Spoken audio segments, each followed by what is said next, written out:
Hannah has on a military green tank top. Nearly everyone else in Third Platoon is naked from the waist up. Back in Denmark, they spent all summer working on their tans, so the white-hot Helmand sun doesn't bother them. Some are covered in tattoos. Others still have blank backs, torsos, and arms waiting to be filled with crosses, the Danish flag, skulls and crossbones, or declarations of love for solidarity and other abstract notions, usually rendered in swirly Latin script. They're a gallery on the march, canvases waiting for a brush. They're all winners. That's how they think of themselves, not because they expect to win a war that's already lasted so many years. They're winners because they've made it this far. They survived basic training. They're good enough. The losers are the ones who gave up along the way, either because they lacked the stamina or didn't understand the meaning of discipline. Maybe they could handle an automatic rifle. That's not enough when you don't understand that you're responsible for the man next to you. Third Platoon left Camp Bastion behind and is acclimated to their new camp, Forward Operating Base Price, named, like so many other bases, after a dead soldier. Between its tents and containers, Camp Price can house 500. 350 are Danes and the rest are Brits. A squad of American Special Forces is ensconced behind an enclosure in the middle of camp. Sometimes they show up at the mess tent, but no one is allowed into mini-America, except the observation tower rising above the Special Forces tents and overlooking the distant mountain chains.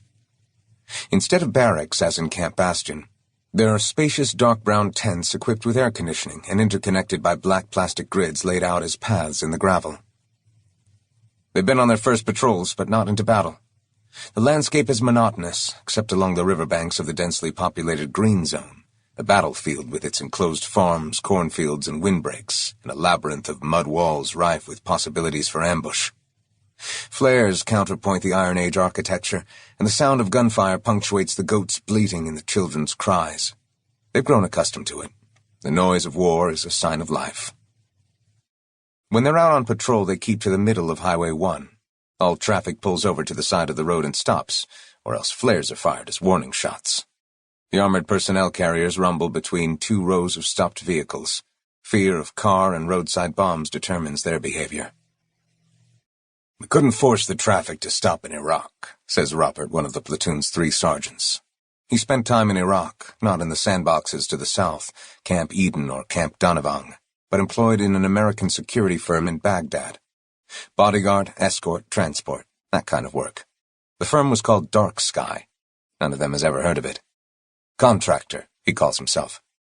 Mercenary, says Schrøder. In Iraq, they drove their silvery Mitsubishi Pajeros in the left passing lane. Because attacks always came from behind, making drivers vulnerable, attackers would be forced over to the passenger side while a machine gunner sat ready to fire from the open hatchback. "Human shields," says Robert, who is soon christened Iraq Robert. He speaks with the voice of experience. "Everyone uses human shields, and so did we. Whenever we'd near an intersection where we knew there might be an ambush or a roadside bomb, we'd wave the traffic ahead. Cars loaded with families, women, children, the whole 9 yards. That way they could face the music. Standard procedure. That's what survival means. Be a bastard or die." There would be something hard about Robert's face if not for a slightly squinting, unfocused look that lends him a vulnerable expression. When he concentrates, his squinting becomes more pronounced. "At least I'm an honest bastard." He strokes the stiff stubble on his chin. "We don't do that kind of thing here," responds Schrøder the first time he hears Robert pontificate about the war in Iraq. "I know," replies Robert. "Afghanistan is the good war." They can't get used to the people moving around the landscape. Heavy faces with prominent noses and a surfeit of beards, deep-set eyes that seem to both ignore and judge them at the same time. Flowing clothes, turbans, kirtles, shawls, broad pants, all in swaths of fabric that both hide their wearers and impart a certain gravity, as if they've grown right out of the landscape just like their crops. They think the garment is called a dishdash, but that's the Saudi Arabian ankle-length robe. Schrøder corrects them. Shalwar kameez.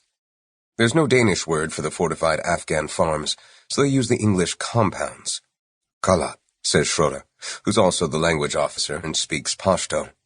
It's called a kalat.